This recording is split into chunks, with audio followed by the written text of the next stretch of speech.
Bluetooth connected. Mga kababayan, ang pambansang awit ng Pilipinas. Kayang mag-ibig sa sinagalan, alam ng puso, sa linito'y buhay. Upang dinilang, sila ng mag-ibig, sa manlulupin, kita pasisipin, sa nalagang tulong sa simulan, sa langit kong pagkaw, ay lakang tulakaw, sa pagkalang minamahal, ang isang lang magawag mo'y ay nanatiligin, ang ituwin at araw na kailan, ang kanyang natiligin, lumanang araw ng maraming pagsinta, ay langit sa piling mo. Ang bigaya na kay hanapin, ang mamatay ng dahil sa'yo.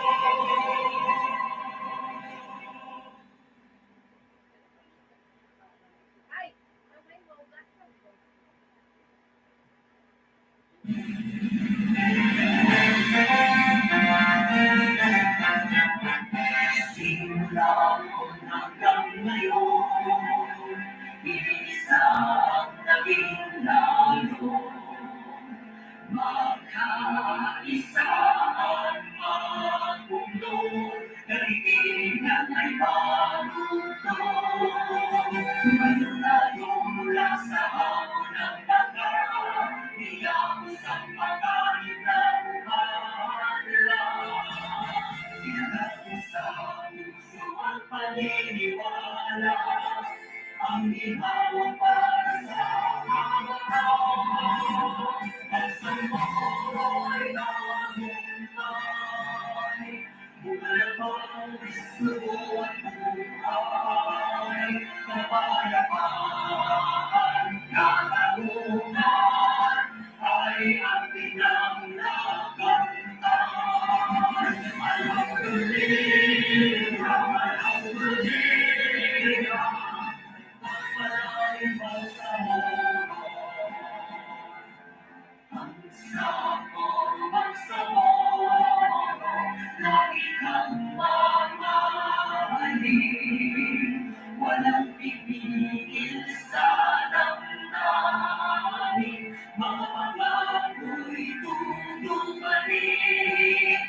Ang buhay kami sa'yo'y magpapatay, mananatili sa puso't isipan.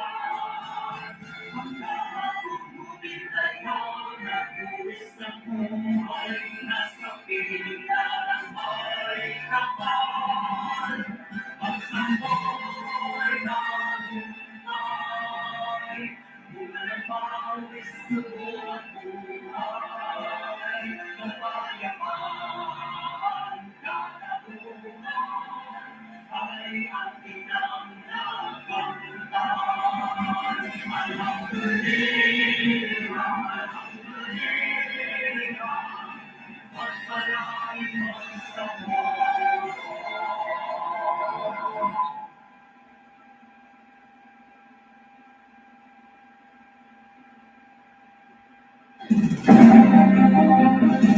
Ang buong administration ng Pilipinas ay tumatalay sa may subang kasalukuyan at napapanahon.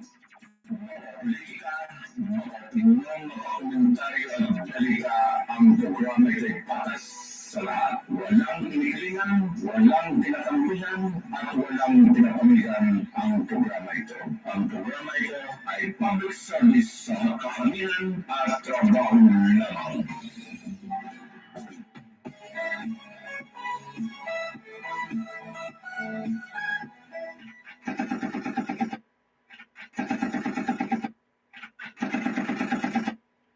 Okay, check-in time natin sa umagang ito, 25 minutos pasado alas 6. Okay, sa Consolidated News natin, no? Ano po ang kalendaryo ngayon? 12 po ng December 2023. Okay, dito po sa araw ito mga suki, no? Okay. Ayan, okay, nandito naman tayo sa Halo-Halo Special, Opinion, Balita at iba pa. Kasama po ang serbisyo publiko tinig ng mamamayan and then sumbungan ng mamamayan, mga suki, no? Okay, magandang umaga. Good morning, good morning, good morning. Okay, assalamualaikum warahmatullahi ta'ala wabarakatuh. Okay, meron po ang binigay po ng isang malaking news. Okay, dyan po sa, nakabase ata ito sa Qatar, no? Pakinggan natin, sabi nila, okay, may katanungan po na, okay, Israeli video of Hamas surrender in Gaza, fake or real? Sa inside story po ng malaking news organization news outfit, pakinggan natin dito, no? Kasi rito ay meron isang mama, okay, isang tao magsuko ng kanyang baril. Okay, pakinggan natin ito, no? Para ito nga pinakamahirap po sa mga ganito.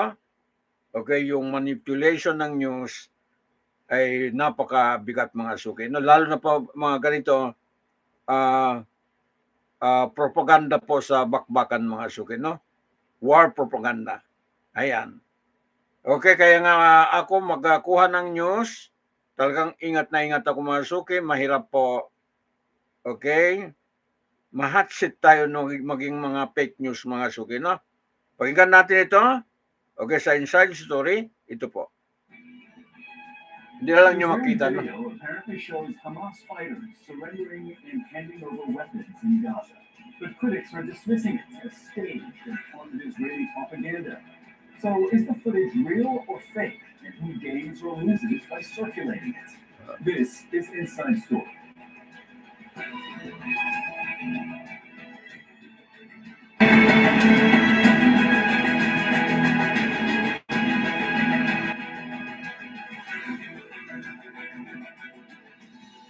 Sayang, hindi na makita kasi. Hello and welcome to the program. I'm Cyril Vanier. Propaganda as a tool of war is a strategy that has been used for years. The war in Gaza is no different. Both sides have been accused of spreading disinformation. A video is circulating in Israeli media which purports to show the surrender of some Hamas fighters, but critics say it is staged and they've cast doubt on its authenticity. The footage comes as Hamas continues to resist Israel's relentless assault more than 9 weeks into the conflict. And Israel faces growing global condemnation for killing Palestinian civilians as the death toll reaches 18,000 people killed. So, is the video an attempt by Israel to deflect accusations of genocide in Gaza? And is it real or fake? We'll discuss all this, but first, Fintan Wagner's report looking at the footage and the circumstances leading to its release.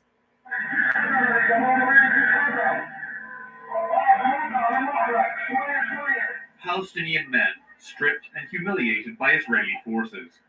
One man comes forward and hands over a weapon. The Israeli government says these men are Hamas fighters, and that images like this are proof its war in Gaza is succeeding. Okay, nakakuan pa, nakahubad. Hamas terrorists have surrendered to our forces. They are laying down their weapons and handing themselves over to our heroic fighters. But many analysts have cast doubt on the video, accusing Israeli forces of staging some elements. Civilians have been identified among the detainees, as have UN staff, aid workers, and at least one journalist. Others point to the choreographed nature of the clip, and, even as a piece of propaganda, its effectiveness has been called into question.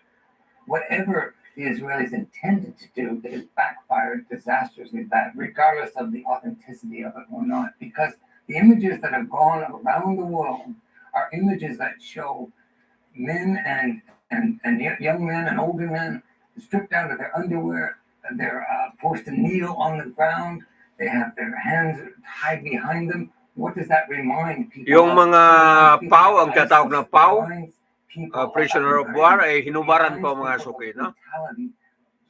Israel is frequently accused of spreading misinformation. The army maintained these images show large numbers of fighters surrendering to Israeli troops. But Israeli media later reported that only around 1 in 10 had links to Hamas. This video shows an Israeli military spokesman alleging a piece of paper on a wall was a list of names of Hamas members guarding Israeli captives. It turned out to be a list of the days of the week. And in early December, a military spokesman said one Hamas fighter was being killed for every 2 civilians in Gaza, a number many analysts find difficult to believe, especially given the number of children killed. Israel is waging an information war to win support for its military campaign in Gaza. But as that offensive drags on, it's facing increasing criticism on the international stage and growing impatience at home. Vincent Monahan, Al Jazeera for Inside Story. Ayan. Let's bring in our guests. In Washington, D.C. is Sahar Khamis, a non-resident senior fellow at the Middle East Council on Global Affairs and a specialist on Arab and Muslim media. Sahar, we'll come to you in just a moment. In Doha is Mark Owen Jones, an associate professor of Middle East Studies at Hamad bin Khalifa University. You research how technology can be used as a tool of oppression. And from London, we are joined by Dina Matar, a professor of political communication and Arab media at the Center for Global Media and Communication at SOAS, that is the School of Oriental and African Studies. Thank you very much to all of you for being with us. Sahar, let me start with you. I'd like your take on this video, and it was in Finton's report. This is the video where we see dozens of Ipakinggan nyo, sandali lang. stripped to their Ayan, underwear. masamang sipon One po. of them, whom Al Jazeera reporters in Gaza have since identified as an aluminum shop worker who is made to walk, follow Israeli instructions, and put down weapons in front of them. What did you think when you first saw this video? Well, thank you for having me. I think that there is a famous saying that truth is the biggest victim of war. So whenever you have war, you also have some accompanying degree of propaganda, misinformation, and disinformation. And this has been very prevalent and very clearly spread in the current situation in Gaza and the horrific attack on Gaza. It is not the first time that we see footage that cannot be documented, cannot be really verified as accurate. And I think that in this particular case, there's a lot of doubt about the authenticity and verification of this particular footage, this particular video, because indeed some of the people who showed up in this particular video were found to be civilians, whether they are just average citizens or even a journalist or other people who have no affiliation with Hamas. And let me just say that this is not the first time that we have seen this type of disinformation and even staged videos emerge out of this particular situation. We all remember the case of the staged video of the woman who posed as a nurse from Al-Shifa hospital, and she started to say things like, oh, Hamas is using, the Al-Shifa hospital as a place to actually have its own military command center, and it's stealing food and fuel and resources and energy from the Palestinian civilians and doing horrific things. And then this whole video turned out to be staged and fake, and there was no proof whatsoever that this woman was a nurse or that she was at Al-Shifa hospital, and the whole thing was completely fake. So unfortunately, we have been seeing that time and time again in the midst of this horrific attack on Gaza, and disinformation and propaganda has been used as a brutal weapon in this particular terrible situation. Mark Owen Jones, referring back to that video again, the one where this Palestinian man surrenders a weapon. What is the audience? Who's the audience for this, for pictures like these? Well, I think the audience is primarily the Israeli public. But I'd like to add that what was a crucial aspect of that video that we need to explain is that firstly, one of the iconic photographs was showing the man holding the gun in his right hand, surrendering it, and putting that gun on a pile of other guns, right? And then what later emerged on social media was a video where you saw the same man walking and holding his gun in the left hand, right? Which led to obvious accusations that this had been staged and that the man was repeatedly asked to come and put guns down for the camera. And there's even a voice of a soldier off camera who's saying, please put the gun that we gave you down, right? So I just wanted to emphasize that point that people have talked about this video being staged, and there is a lot of evidence to suggest that it was staged and that they made a man who had already been stripped to his underwear carry weapons for the purposes of a photo shoot. So I think the purpose of that video, one, is humiliation. There's no real reason why they should be stripped to their underwear and photographed. Let's not forget that it's seen as a contravention of the Geneva Convention to publicly humiliate and degrade prisoners of war. And if you photograph those prisoners, you are degrading them. So to engage in that kind of behavior and then publish it in a way that goes viral, I would say is designed to humiliate not just Hamas, but Palestinians. As Sahar said, there's plenty of evidence to suggest that these fighters or the people, in the pictures are ordinary people. So I think what's happening here, as the pressure from the US for the war to end increases, Israel are more desperate to convey to their domestic audience that there is some sort of victory here. And the way that they want to do that is to have this mass humiliation of Palestinian men and then publish that to an Israeli audience to sort of demonstrate that there has been sufficient vengeance for what happened on October the 7th. Dina Matar, your thoughts on this? Because one could easily argue that this has backfired. This, as other videos have that Israel has released since the beginning of this conflict, there is so much talk on social media, in broadcast news, on this video. And in a similar way, there was a lot of talk on previous videos that Israel has released, and there was just really deep questions, fundamental questions on the authenticity of the videos, whether they were staged, to what extent they were staged, etc. Could one consider that this has backfired and continues to backfire for Israel? Well, that's a good question. I think I was today looking at BBC coverage of this particular video, and even the BBC, which has now gone into the practice of verifying and putting the word verify of various videos that come out of the war. It was interesting to see that even in the BBC report, it said there are still questions remaining in terms of the authenticity. There's another point, so the first images of the group of men, or, it's not only a group, it's a couple of hundred men stripped down to their underwear. That first image came out, maybe about 4 days ago or even more, and then the video of the man with the gun came back later. So there is the timing element. So the question arises as to why did Israel decide, or the Israeli authorities or the IDF decide to publish the image of the man with the gun. There's another issue that I want to raise here, which is, despite the very, the sophistication of Israeli intelligence and Israeli communication practices and the propaganda machine, these videos show a bit of kind of naivety, and in a sense, they are probably images taken by the soldiers themselves, of their captives, and then reframed by, that's my assumption, I don't know whether I'm correct or not, time will tell, is that they have been reframed as part of the Israeli propaganda campaign and the misinformation campaigns that have kind of come up quite a lot during this war against Gaza. There's something I'd like to put to all of you, is that these videos that we've been, by the way, putting up on screen, of course, as you've been talking, these videos have been referenced by Israeli leadership. We heard Israeli Prime Minister Benjamin Netanyahu referenced it earlier in that report that Hamas fighters were laying down their weapons. This is Herzi Halevi, the Israeli Chief of General Staff. Listen to him. I see the achievements from day to day. We are seeing every day terrorists are killed, and also terrorists who are injured. In the last few days, we also have seen them surrendering, a sign of the collapse of the system, a sign that we need to press harder. And this is what you are doing. All right, Sahar Hamis. So we see there's this kind of feedback loop almost, where the video makes it onto Israeli media. This video, the soundbite that we just aired, was recorded a couple of days ago. And then you see the heads of the military or the prime minister saying, we have the video. This shows that our military campaign is working. And it seems that one feeds into the other.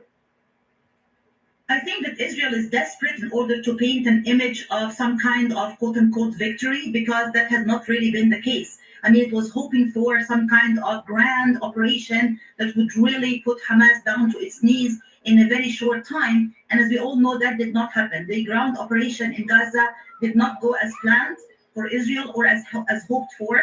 And as it loses more and more of its own soldiers and artillery and all of that stuff, it is really desperate in order to show that it is doing some kind of success or some kind of victory is being achieved in Gaza. Hence, these kinds of videos that are mostly staged and unverified, as we've been giving examples before. We all know the example, of course, also in Al-Shifa hospital, where the soldiers claimed that Hamas had a command control center under the hospital. And then, of course, there were all of these jokes in, Arab social media posts about the calendar that was shown on the wall, and that some Israeli soldier was pointing down to as like, oh, this is like a list of Hamas fighters, when in fact it was just a list of the days of the week. So there were like jokes going on viral on social media saying, be careful. If you're an Arab, don't keep a calendar, because that can really prove that you are somehow associated with Hamas or hummus. So it has been like, really used in the social media context as some kind of making fun of this type of dangerous disinformation. But it is not only funny, it is really very dangerous, because some people, unfortunately, take these types of disinformation, and it is disinformation, not misinformation, because misinformation happens when you don't get the facts right, but you have a good intention. But disinformation happens, as in these cases, when you deliberately tweak the facts and actually create some kind of fake scenario or fake story that never happened. So this is called disinformation. And that is very dangerous, because unfortunately, some receivers or audiences may not be witty enough, may not be really media literate, and can just take all of that stuff at face value and believe it to be a fact when it's not.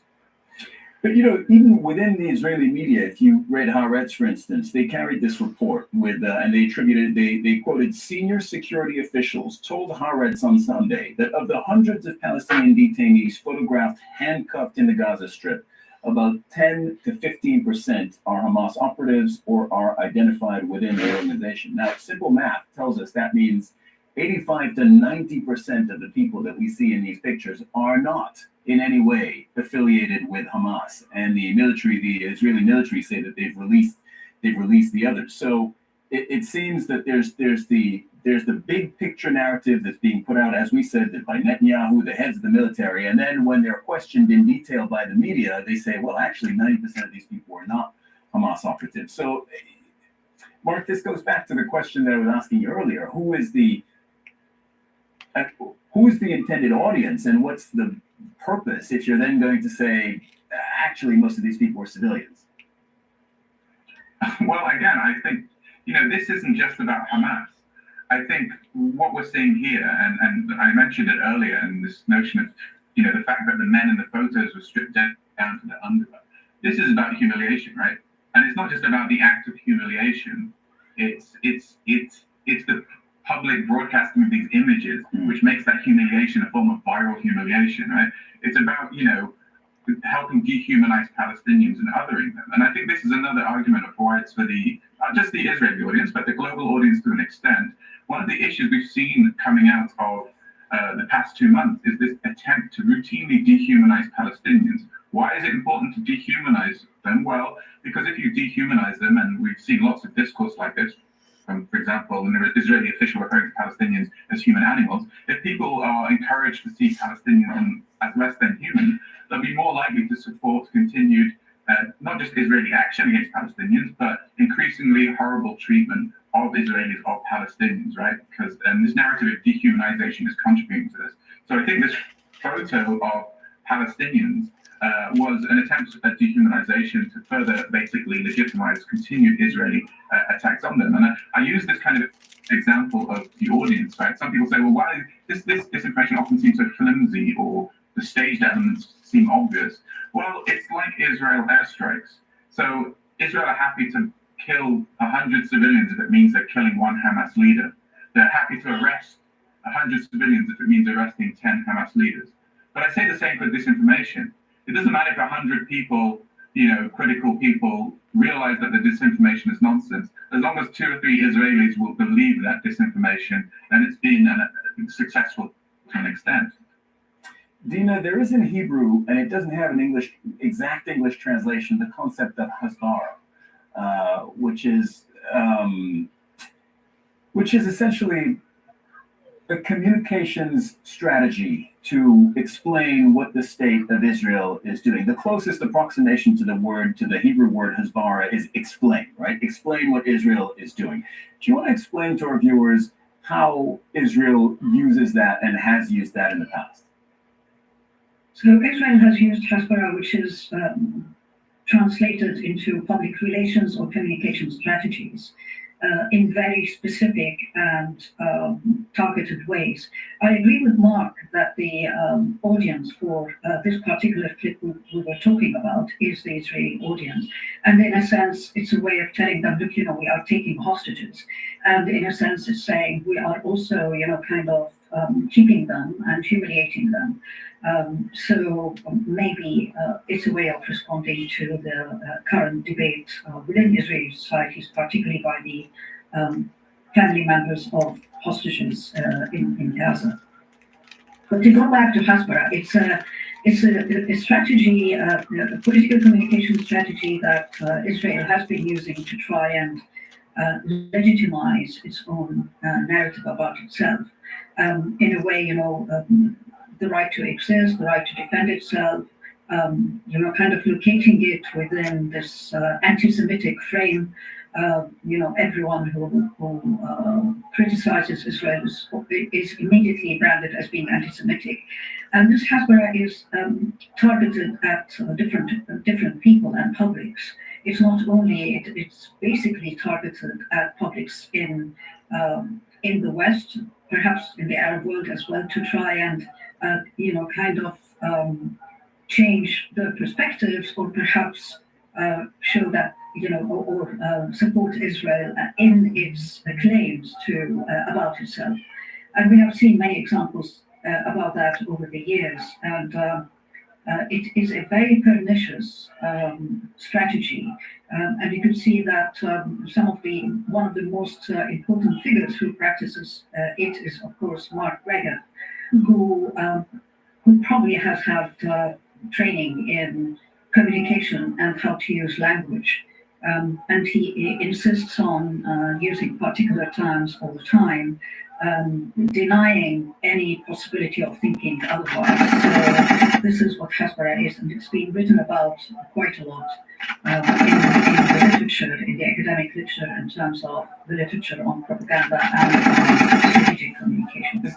By the way, Mark Greger is an Israeli diplomat, a civil servant, a government advisor, but most TV viewers, especially people who watch news about the Israeli-Palestinian conflict, they will definitely have seen him in interviews, because he speaks obviously in favor of Israel, but he gives a lot of interviews to explain the Israeli point of view.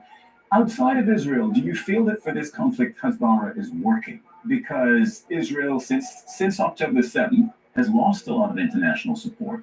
We know how the world feels about this war, because there was a resolution at the UN General Assembly. I'm not talking about the one at the Security Council. I'm talking about the General Assembly, which takes the temperature of how all the countries in the world feels. There was an overwhelming majority for a ceasefire and to stop the fighting. Do you feel Hasbara is working outside of Israel for this conflict, for this war?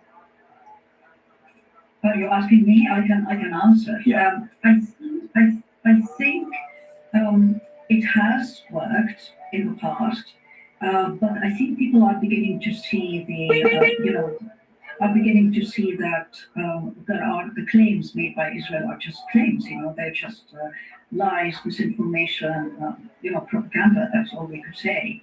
And there is a shift in opinion, particularly amongst the younger generation, and that's because they are using social media. They're able to see what's happening. They're mobilizing behind other terms and so on. But Hasbara is still used, and it is supported by a lot of funding. In the UK, we have something called BICOM, which is a British-Israeli communication unit that was established about, I would say, 2016, with the purpose of flooding the public space and the media space in the UK with the pro-Israeli narrative. So we see a shift amongst the young people, but I think the older generation are much harder to shift in terms of their opinion.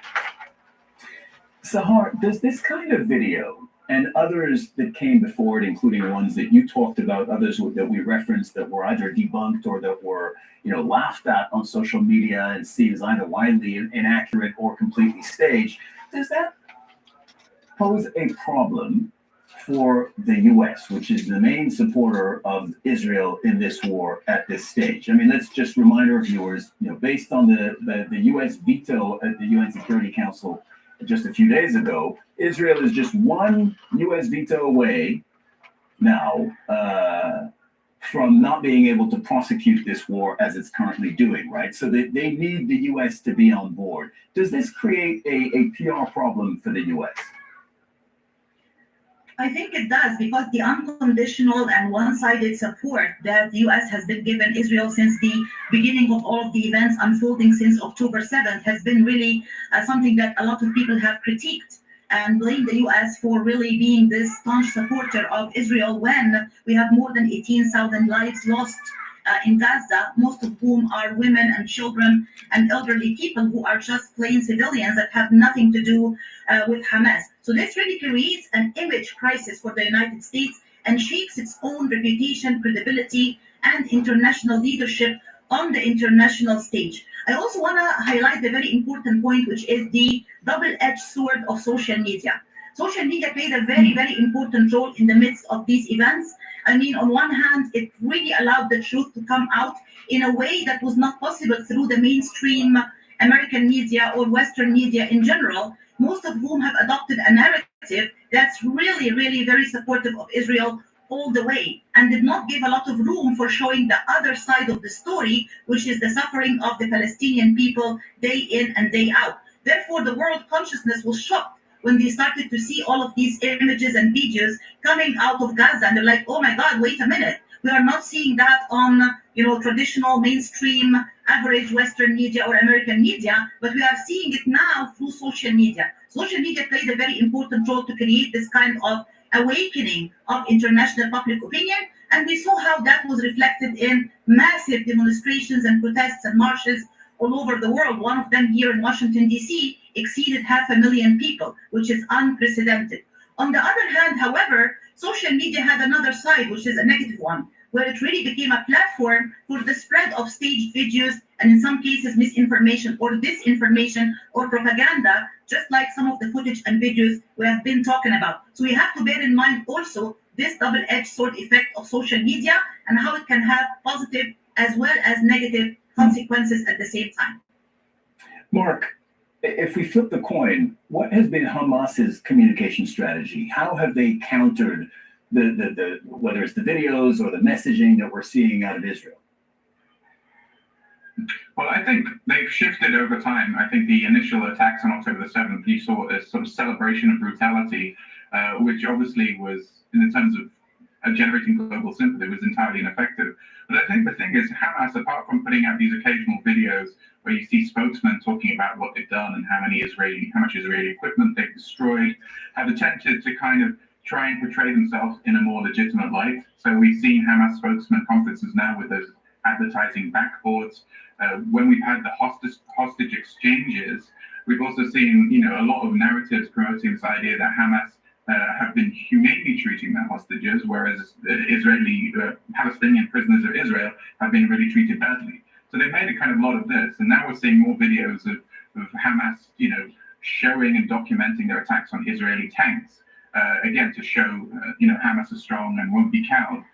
But I think generally over time, the need Hamas have to kind of counter Israel's points are not strictly that important. I mean, as Saha said, and as Dimas mentioned, there's a lot of social media content coming out from journalists still in Gaza that show the absolute devastation that Israel's bombing has caused. I mean, when you have over 16,000 people killed, a huge number of which are children, then the global sympathy is obviously going to be on your side. So Hamas actually don't need to do much, because when those videos are being put out, that is going to be the most effective form of persuasion that Hamas need.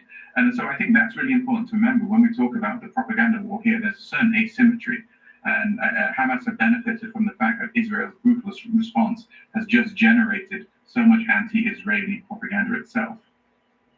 And that's all the time we have for today, but I'd like to thank all our guests for joining us. Sahar Khamis, Mark Owen Jones, and Dina Martar. Thank you very much to all of you, and thank you too for watching.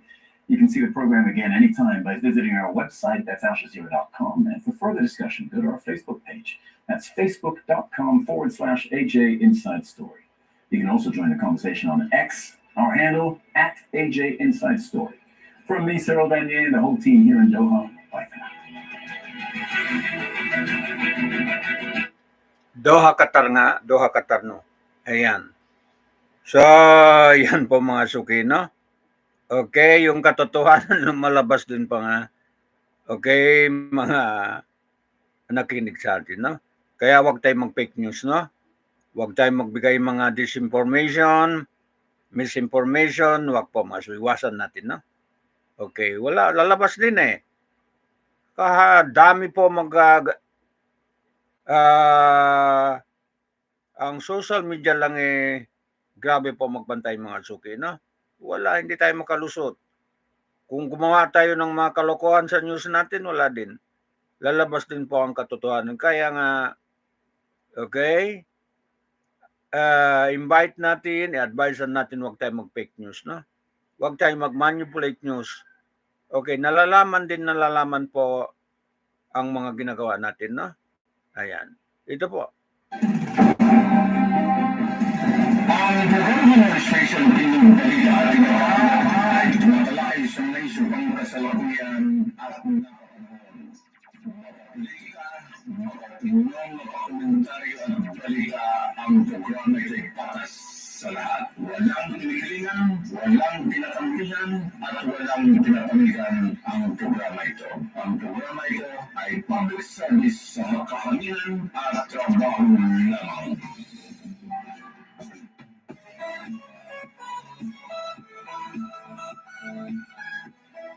Okay, ang check-in time natin po mga su, kasalukuyan ay 57 minutos na po. Okay. Pasado alas 6, magalas 7 na, no? Okay, ito naman ang sunod natin. Okay, taga South Africa mga suki, no? Okay, si Professor Flo. Okay, magaling din ito mga suki, no? Okay, si Flo, Lumumba mga suki, no? Ayan. Ano naman i-attack niya po dito mga suki, no? Mga kapwa niya, no? Mga LGBT naman. Magaling ito professor ito, no? Okay, hanga ako ito mga kababayan. Okay. The book of Leviticus is saying, thou shalt not lie with another man.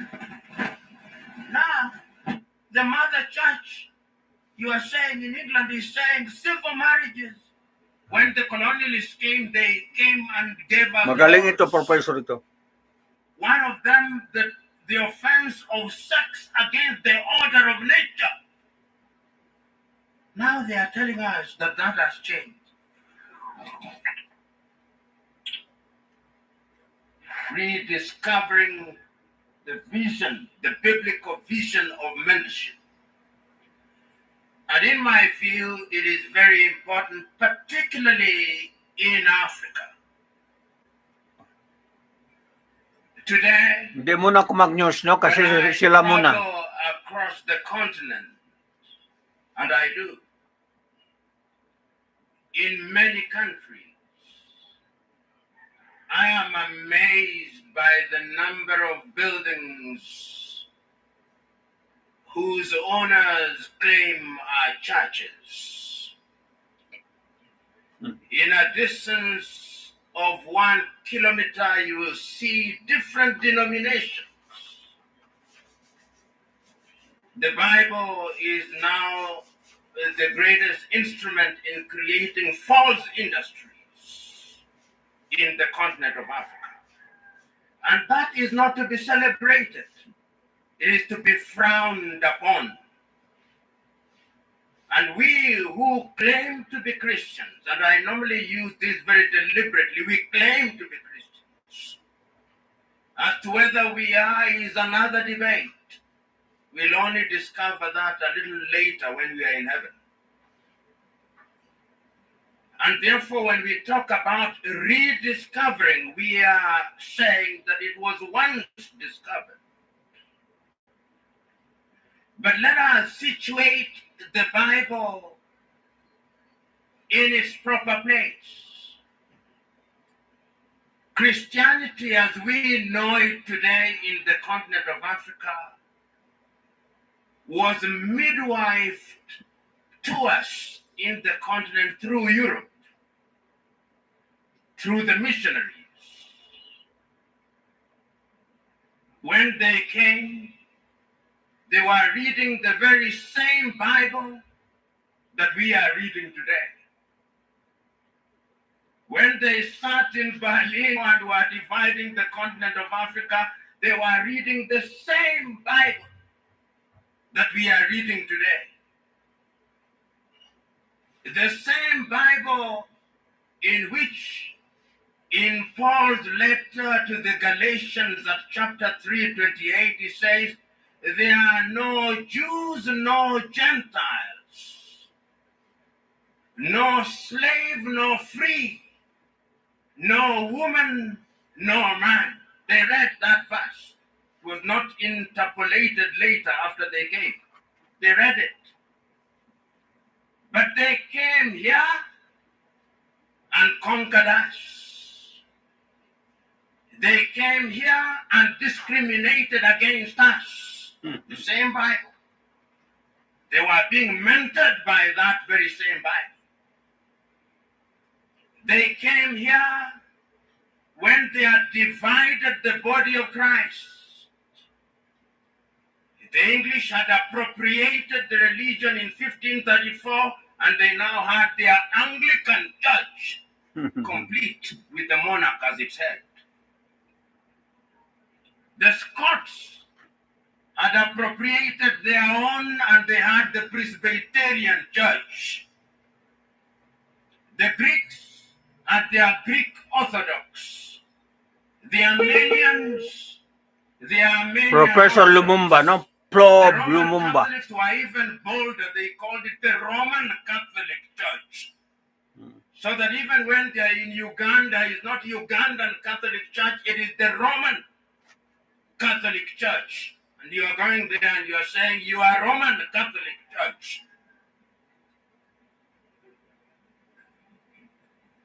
In apartheid South Africa, they are the Dutch Reformed Church, which became the foundation stone upon which apartheid was articulated in 1948 by Hendrik Verwoerd and his cohorts.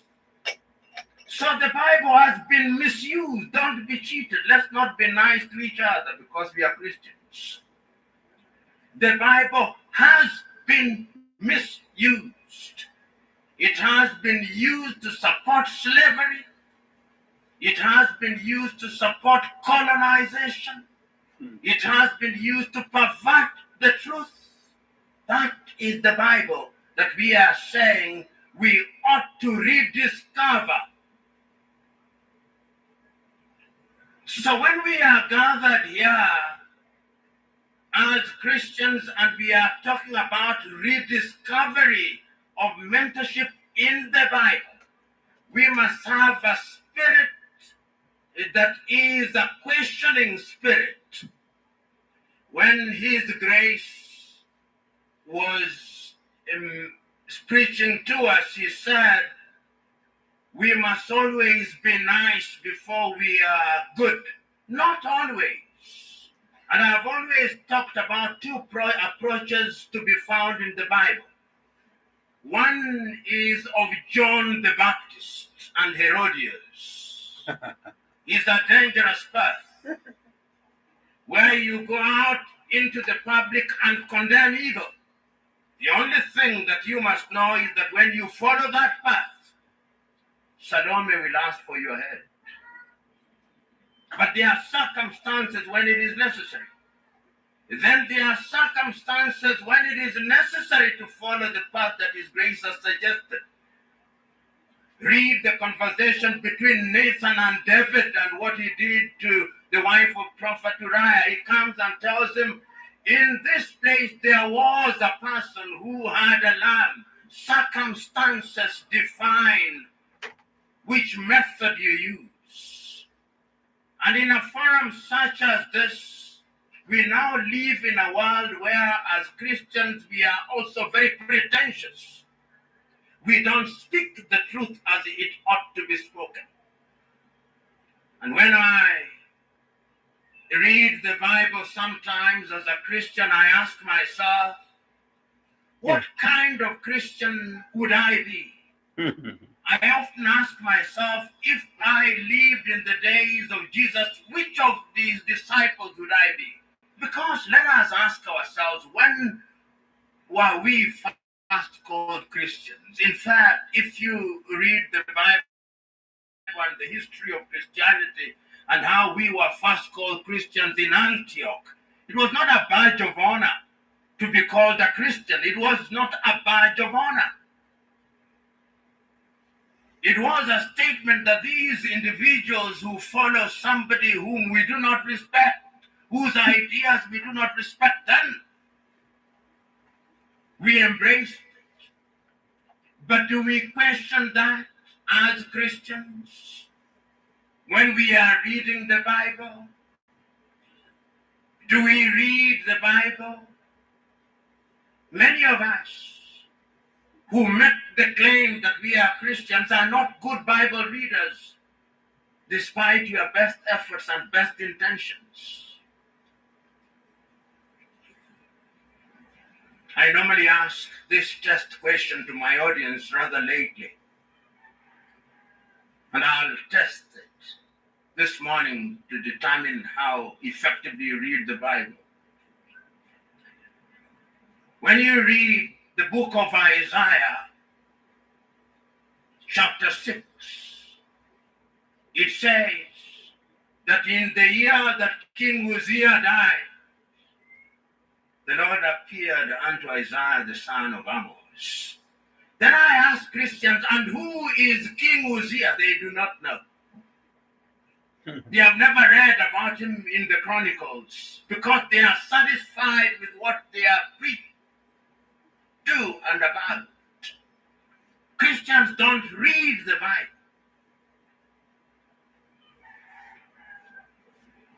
They read sections of the Bible. And one of the instruments that has now made Christians not read the Bible is social media. They Google a particular section. Your Grace, you'll see, if you are from the pulpit occasionally, most of your congregation are not looking at you when you are preaching the word. They are under the table. Many times you read the word and they are looking for it as if it never existed. That is the kind of Christians that we have today, claiming to be Christians. And if they claim to be Christians and you want them to rediscover mentorship from the Bible, how can they be mentored by something whose contents they do not know? I remember when we were baptized, we used to say, I reject the devil with all his works. I'm sure many of you remember that. That is not true. You never rejected the devil with all his works. Those were words that you just spoke on the spur of the moment. I remember one day when my little daughter was getting baptized. So we went for preparation for baptism at my church at the All Saints Cathedral. And the provost of the cathedral asked me, do you believe in child baptism? I said, I do not believe in child baptism. And he said, why are you bringing your child? I said, because I don't want you to give her trouble asking why were you not baptized. And we entered into a debate and he asked me, why don't you believe in child baptism? I said, it has no biblical basis. Because if it had biblical basis, Christ would have been baptized as a child. That debate still lingers, and I'm quite certain some of you may not agree with me, but it has no biblical basis. As many as believed were baptized. Children cannot believe. They have no power of discerning. I'm still talking about rediscovering mentorship in the Bible. In this congregation, if I were to pick any one of you to recite for me the 10 Commandments in the order in which they were given to Moses, I can assure you, and I'll not try it, I don't want to embarrass anybody. Out of 10, possibly only 2 would recite them in the order in which they were given. Because to you and me, 10 commandments have become 10 suggestions. 10 suggestions to be obeyed only when it is convenient. And yet, if we were to use the 10 commandments alone as the basis of governing our lives, we would need no other laws in the world. We would need no other laws in the world. But we do not look to the Bible. The Bible does not guide our lives. The Bible is a convenient thing that we make reference to when we want to cover our sins. It has become a moral fig leaf that we use to hide our nakedness. And I want to tell you that until and unless we change our ways, and it is a constant struggle for all of us, I now understand why Christ said how difficult it shall be to get into the kingdom of heaven. I do not know whether it's in Revelation where there is an attempt to say the number of people will get into heaven, and heaven is described. I used to think it was very small. I now know not many people may get there. Not many people may get, despite our pretension to the contrary. It is in Matthew 24:24 where it is recorded that there shall arise many Christs and many prophets who shall work wonders, and inasmuch as it were possible, even the very elect would be cheated by those Christs. And there is no shortage of them today. In every corner there is a prophet. And they have no shortage of names. Almighty, mighty, prophet. All names of individuals, and we follow them faithfully, and they are Bible thumping. They can make reference to the Bible. But remember, Paul's second letter to Timothy at chapter 3 says, in the end, in these end days, and these are those days, don't worry that it may even take another 1,000,000 years before the world ends. God, I'm told, doesn't count the way we do. But these are those days. And therefore, when we are gathered here as Christians, we must ask ourselves painful and difficult questions. Are our lives testaments to our claimed Christianity? Forget the many hallelujahs that we shout. We can shout hallelujah all we want. Forget I'm born again that we shout every minute is our life's testament.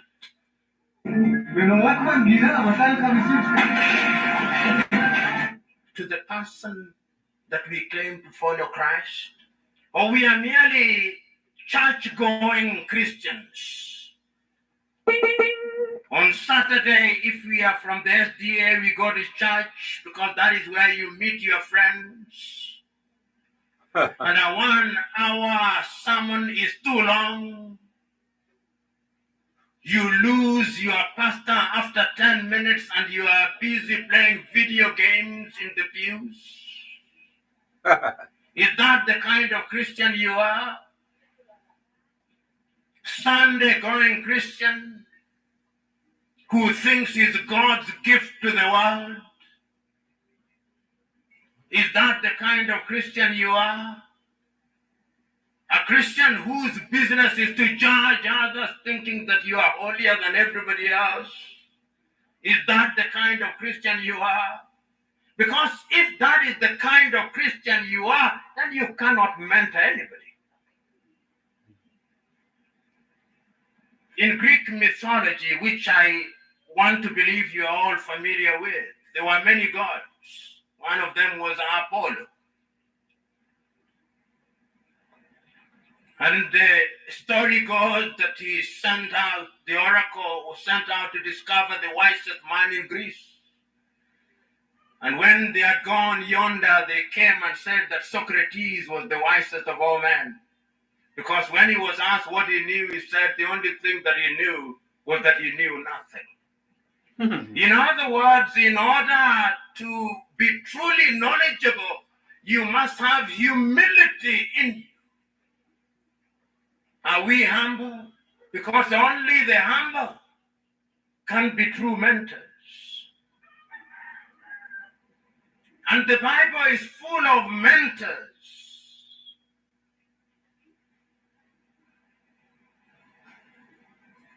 Adam was mentored by God, but somehow he was confused, as the Bible says, by Eve, who also claimed that it's Satan who confused her in the first place. So it is not always the case that when you mentor, your mentee turns out right. But that does not mean that mentorship must stop. You rightly said that Moses was mentored by Jethro. Indeed he was. You'll discover the conversation when Moses visited Jethro, and for a whole day he was out judging little petty things. He was told, divide your people into different groups. Mentorship, delegation without abdication. Do we do that? Or where we are, we think we are the only ones who know omnipotent, omniscient in our little offices, because your Christianity is not just about saying you are Christian on a Sunday. Where you work, can people testify? Where you work, the little things you do, can people testify that you are a good person? Not by you saying so, by your words, by your deeds. Can people do so? You will excuse me. But many times now, when people tell me they are born again, I say, what are they hiding? And it's out of experience. What are they about to hide? That they start by saying, I'm born again. Because when you are born again, my interaction with you in 10 minutes will show me that you are born again. And I've gone into restaurants and I see somebody and I ask them, are you born again? By conduct. Not by mere words. There is no shortage of Bible thumping individuals running around claiming they are born again. Those are not mentors. We are here to rediscover mentorship in the Bible. Moses mentors Joshua. Elijah mentors Elisha. And if you go through the Bible, for every king there was a mentor. For David, Nathan. And whenever you are not mentored, then you lose out. Read 2 Chronicles 26. It says, during the whole period that King Uzziah listened to Zechariah, he did great things. But when he stopped doing so, he tried to do that which was reserved for the sons of Levi. And when he entered to perform a sacrifice, leprosy was on his head and he died a leper. Mm-hmm. We are rediscovering mentorship in the Bible, which means that we must read the Bible, which means that we must understand the Bible. You know, sometimes I ask myself, at the risk of blasphemy, why is it God appears to use individuals whose ways are not straight, or permits things that are not straight in order to straighten man. What is the message? Look at the story of Jacob and how he works for Rachel and then given unto him is Leah. Not fair. But yet, God in his divine wisdom allows it. Look at Jacob and Esau. What is God telling us? Look at Moses, a murderer. He's the one that is used. Look at David, a serial adulterer. Serial. Yet he says it is a man after my heart. Look at Solomon, wise, but confused by women. 700 of them, and that is not even enough. 300 concubines. Yet we today, when the judges make good decisions, we say they are Solomonic. What are we being told about mentorship? Look at Saul turned Paul. It appears to me that God sometimes picks people from the gutter in order that he may host them. Perhaps it is because they have seen the other side and they can give a testimony, and therefore they know why people should not go there. I remember one time I'm at the airport in Dar es Salaam, and I get into a conversation with a clergyman of the Roman Catholic exposition, but he was black. He was a black African, but he was a Roman Catholic. But the beauty with Roman Catholics is that they really know the Bible. They read the Bible. So we got into this conversation about Paul. And he told me something in Kiswahili, which I think was great and I think remains great in my mind today. He told me, Mungu hawaiti anayestahili, anawastahilisha anaowaita. God does not call the deserving. He makes deserving those whom he calls. And I think that is what we should do. We must always in humility recognize that we are only sharing that which we can, in the knowledge that if that is midwife divinely, it can create something that is good. And that is why I hold the view that this particular congregation that is here and is taking a solemn vow that we are going to rediscover biblical mentorship. And the word rediscover is very important because it means it was once discovered and it was lost. Where was it lost? It was lost in denominations. Anglicanism, Roman Catholicism, Presbyterianism, SDAism. That is where all these was lost. And until the day that we rise above all these, our Christianity must be subject to scrutiny. There was a time when a friend of mine wanted me to go to join the Roman Catholic Church, and he gave me a book which I read over a weekend. The book was called Home Sweet Rome. You can Google it, you'll find it. Home Sweet Rome. And I asked myself, when I become a Catholic now, my spiritual orientation will be to Rome, which is home and which is sweet. What is wrong with my home? That it is home sweet Rome. I told him I'll never join this denomination. I found myself in one, and to me it is just an avenue. There are many avenues. As long as we are preaching about God and we know that there is Christ resurrected, I'm not just about to change my denomination. Because sometimes our denomination of faithfulness is a lot deeper than our Christianness. The blood of our ethnicity is thicker than the blood of Christ.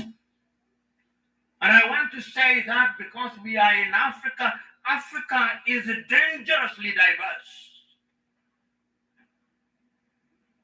Today, I'll not tell you which church. Even when, and my Lord, His grace will know this. The beauty is that I have the podium now, I can speak ex cathedra. Even when you want to appoint a bishop today in many churches, ethnicity becomes a factor, not Christianity. No.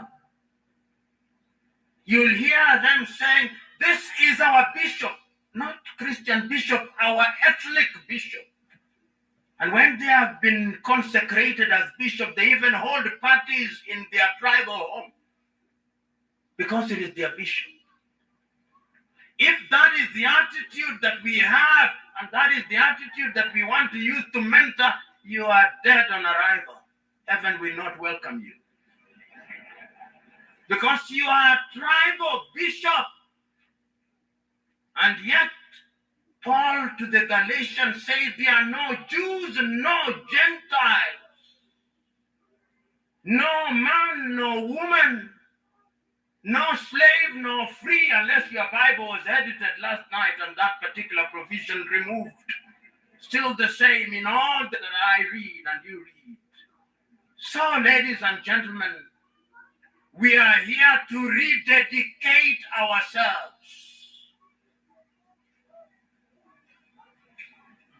One day, a friend of mine who is a Muslim, and I love Muslims because they are more prayerful than us.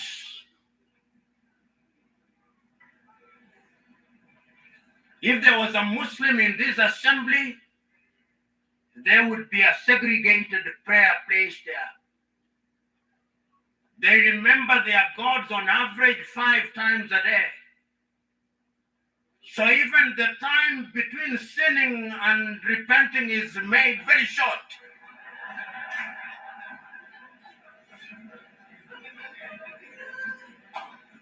So they are like David in many ways.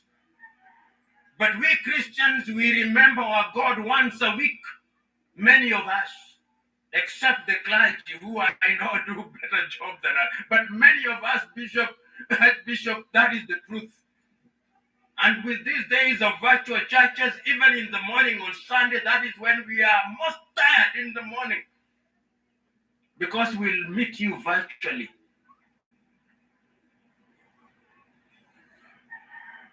And I was telling you about this Muslim friend of mine. And he was telling me at one time, whether this was true or untrue, I do not know, but at an airport in one of the Arab countries, they had a message, you can leave your bag, they are safe, there are no Christians here. That is not meant to be a compliment. If you come to Uganda here, they'll tell you they are possibly 70% Christian. Kenya, 90% Christian. We are all Christian, but we are thieves everywhere. Christian thieves. Rediscovering mentorship from a biblical perspective. Thou shalt not steal is one of the commandments. But we are thieves. Why? Because we have departed from the biblical prescriptions. So we must now have the penal code which defines what theft is.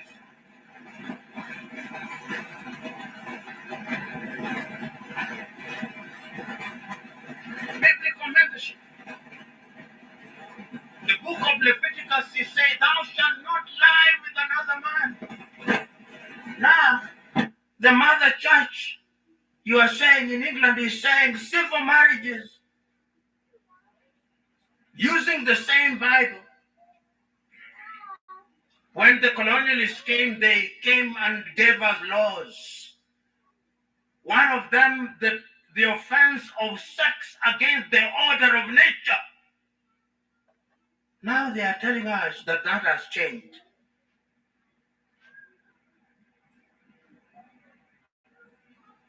very soon in Africa, aid will be made conditional upon accepting homosexuality, if it is not already the case. They'll tell you the IMF and the World Bank is not going to disburse money to Uganda or Tanzania or any other country unless you accept that that be decriminalized. It is happening already. And after that, they'll tell us bestiality is fine. There is no stopping us was a song that I used to listen to. There'll be no stopping us. And that is why we must rediscover mentorship according to the Bible. Because that changes not. You know, on Sunday, I was watching the history of Martin Luther and how he was persecuted by the church when he penned his 95 Theses at the church in Wittenberg. And how he was telling the Pope then that you cannot sell papal bulls, people's sins may be forgiven them. How many people tried to persuade him to change. At the deed of Worms and at the deed of Augsburg. But he was prepared to die. And how he translated the Bible into his mother tongue. And how that changed. Remember at one time, those of you who are a little older, the Bible was presented to us, even the Word of God, as if God could not understand our languages. God could not understand Luganda until very recently. To not understand the Luo or Amharic. When you went into a church, you'd say, Dominus Vobiscum. There was a time when God was presented, the only language he understood was Latin. We now know better. My message is that we must have the spirit of people like Martin Luther. Easier said than done. But it is in fora such as these that we must remind ourselves that we are almost back to those early days when the church is under siege, when there is a new kind of Christianity, when there are new Christs and new prophets working wonders, and even you who are the very elect, you can't be captured. There are many people who may be distributing the Bible without reading it. Warn yourselves that you are not in the Bible distribution business, but not in the right Bible reading and practicing business. Let us not confuse those two. Because we are in difficult days. And we as Christians, we must now be Christians of Berea in our spirit. Because it is only when we have the Berea spirit that we will be Christians. For who is a mentor other than an individual who by word and deed encourages others to do that which is right because it is right to do right? Forget the complicated definitions, accept my definition. That is all it is. That you are worthy of emulation. That you want those who are behind you to be better than you. And that there is no greater recompense for you than to produce people who surpass you. If you are not in that space, you are not a mentor.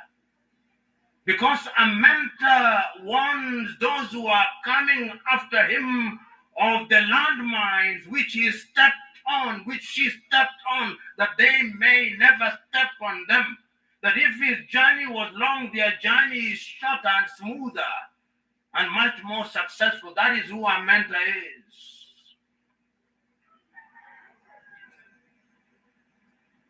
When you read the Bible and you read extra biblical sources like Philo and Josephus, and I do, when they try to find out whether there was a historical Jesus, because there are some who still doubt, then they do all the mathematics and say there was such a man, a worker of good deeds. Can it be said of you that you are a worker of good deeds?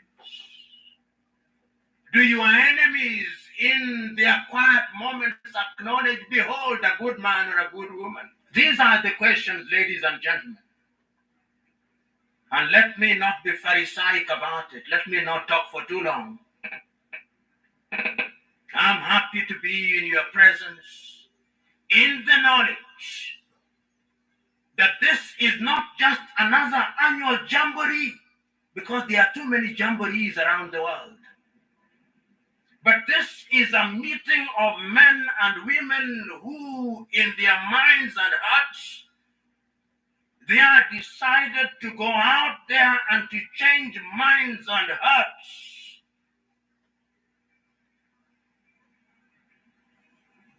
I'm a curious student of religious practices. One of the practices that I want you to read about is about the Benedictine monks. When they are being constituted into monks, they lie prostrate on the ground, and then it is said that they have a conversasu morum, a complete conversion of the heart. Conversasu morum.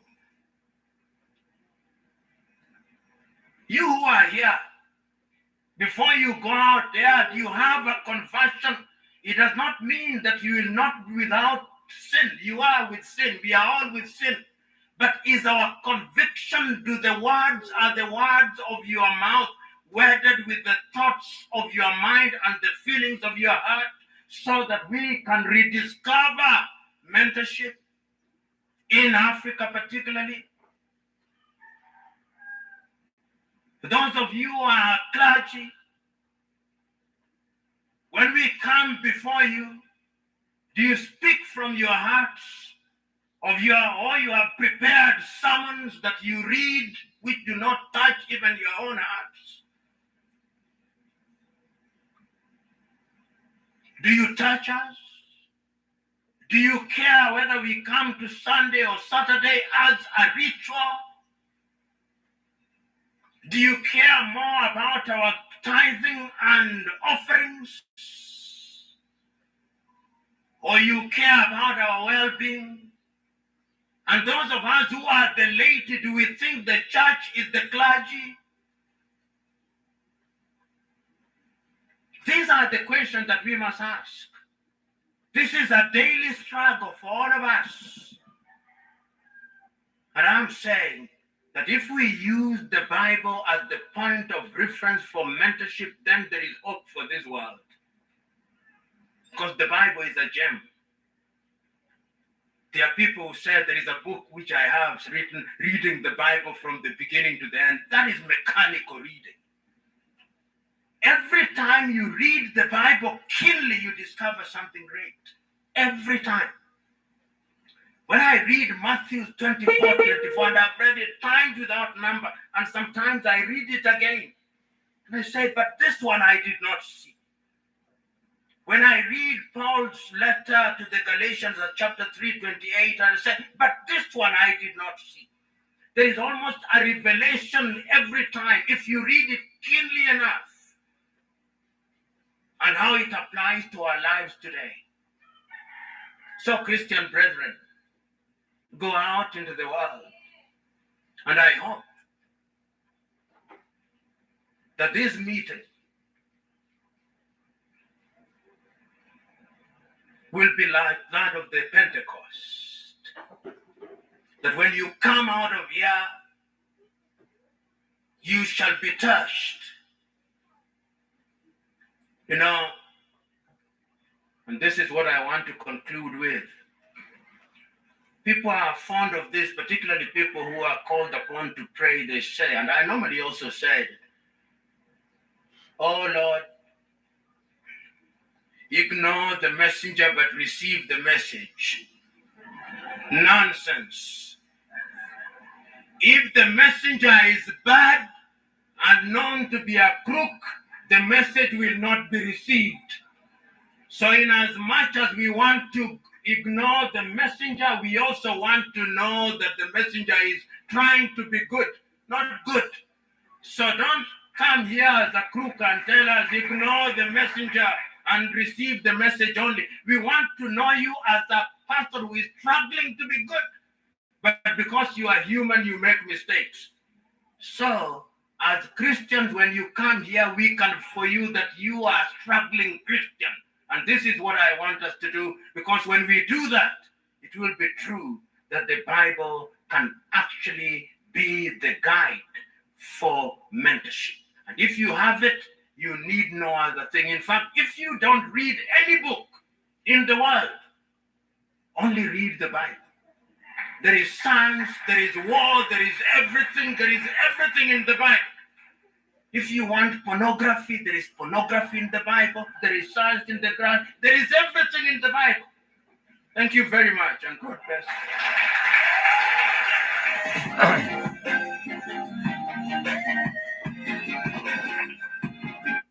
Okay, si Professor Flo Lumumba, mga suki ng ng Africa, no? Magaling itong lagi ko po ay sinubaybayan ng mga speech niya, no? Yung mga lecture niya. Okay, wala na akong oras. Ito na po sa mga kababayan, no? Okay. Yung mga Christian po nakikinig, bahala na kayo. At least binigay po ng programa, no?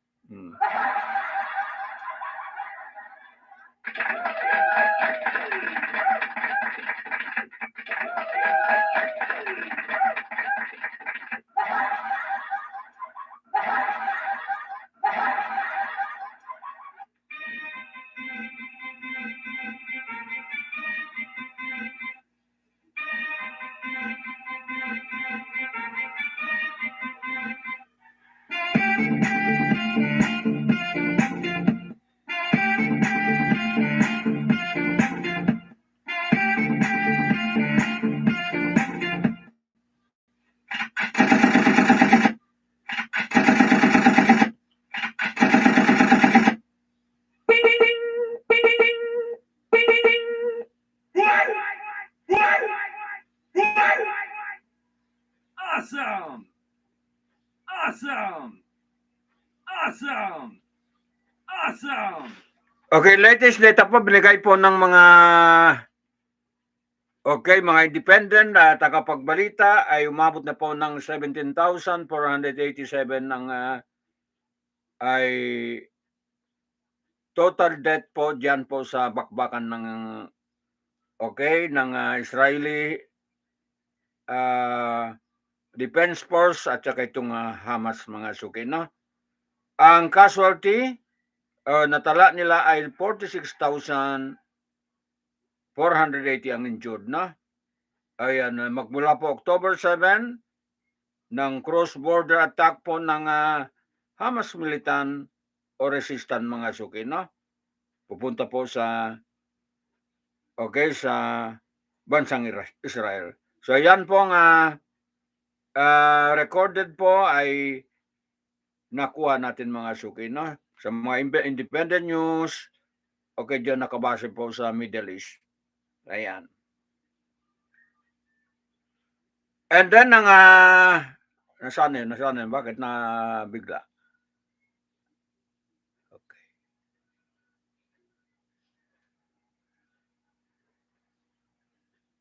Okay, and then po ang ng Turkish Prime Minister ay mangarap pa rin na sulong pa rin, pushes for two-state solution, no?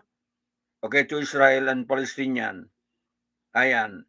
So, yon pa rin ang hinihiling po ng Turkish Foreign Minister po, mga kababayan, ay pumunta po sa US.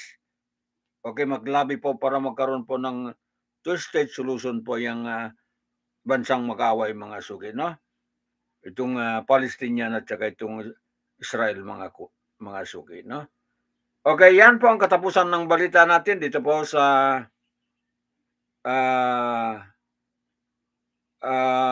Consolidated News natin sa umagang ito. Okay, dala po ng ADLSNTV News Online, no? Sa programa Serbisyo Publiko Tinig ng Mamamayan. Sa Halo-Halo Special Opinion Balita at iba pa. Okay, sa kasama po Serbisyo Publiko Tinig ng Mamamayan. Pati na rin po Sumbungan ng Mamamayan, no? Okay, hindi ako nag-news. Ayan ay dalawang video lang po ay tapos na po ang oras mga suki, no? Okay, mamayang hapon tayo mag-news, mga kababayan. Mga suki, no? Okay, walang masamang tinapay. Itong abang lingkod nyo, magbalita lang. Okay? Ay, ito po ang iyong abang lingkod. This has been Abs Damahan lamang po, no? Bye-bye na.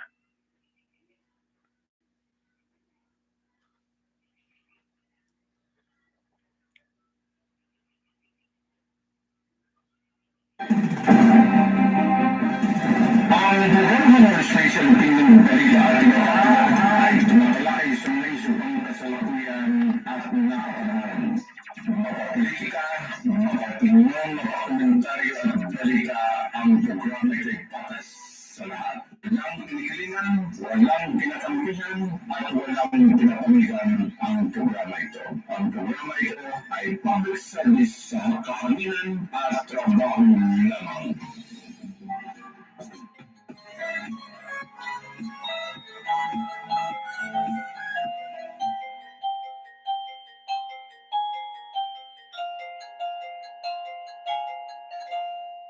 Okay, mamayang hapon tayo magbalita, no? Ayan.